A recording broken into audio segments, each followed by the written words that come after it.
Himara, para disa shekujsh, sidomos pas vdekjes së Skënderbeut, quaj gjithë krahina e labërisë sotme, do me thënë duke nisur nga Radhima, në Lekël e në Butrinto. Edhe siç dihet nga historia, ajo krahin qendër zonat që i rezistoi turkut shekuj me radhë. Aty sultanët kanë thyer kokën e tyre. Aty gjetën stres shumë nga shqiptarët që nuk duruan dot zgjedhjen turke. Gjatë viteve 30, revistat Studi Orientali, Studi Albanezi edhe veçanërisht Nilo Borxha kanë nxjerrë nga arshivat e Vatikanit dokumenta të rëndësishme për Himarën, sidomos për shekujt 16, 17, 18. Po që janë këto dokumenta? Janë relacionet dhe letrat e misionarëve bazilian në Shqipëri. Këta misionar bazilian, shumica arbëresh ose me komësi të tjera, po që dinin Shqipen më shumë për interesa politike se sa fetare, erdhën në Himar. Prandaj shohim krerët e Himarës t'i drejtohen mbretit të Napolit, papës Romës, Spanjës, Polonisë, Rusisë për ndihmë materiale dhe jo bekime apostolike e lavdërime. Duke parë këtë gjendje në Himar, Papa dërgoi misionarët e vet.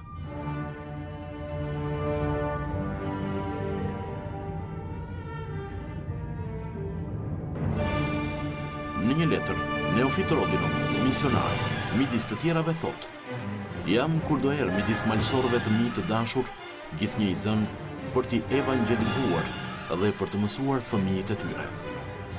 Pas Neofit Rodinos, punoi në shkolla dhe Konstantin Onofrio, për të qelur shkollë në shtëpinë e kapetan Lekës, Mikiat Onofrios, që ishte në Dhërmi, ku jepte mësim në shkollën e atyshme. Edhe Imzot Stanilas ka dhënë mësime në shkollën e Dhërmiut. Po ky u luftua ashpër, si dhe Dekamilis nga Peshkopi Ortodoks, i cili kur shkoi në Dhërmi dhe pa fëmijët të shkonin në shkollë dhe të mësonin, i mallkoi. Po pse i mallkoi? Pse dhe spoti i Janinës ose i Delvinës, që vareshin nga fanari, mallkoi shkollat e atishme? Sepse ata mësonin shqip. Se librat që lexonin ishin shqip dhe jo greqisht, siç ishin librat e patriarkanës që i shërbente verbërisht sultanit. Sepse librat e Rodinos ose edhe Nilo Katalanos, siç do ta shohim më poshtë, ishin shqip, se flisnin fshatrat e Himarës, po të ishin greqisht, ata do të lexonin librat e fanarit. Po dokumenti më i saktë që vërteton se në atë shkollë mësoi vetëm gjuha shqipe, është puna e madhe e Nilo Katalanit. Në kohën e tij, në Dhërmi, shkolla ishte zgjeruar shumë. Aty vinin nxënës nga Ducati, Tërbaçi e të tjerë. Gramatikën shqipe, Nilo Katalanua e bëri për 80 nxënësit e tij të shkollës së Dhërmiut. Atë përdorte për mësim. Ky bëri edhe një fjalor shqip italisht.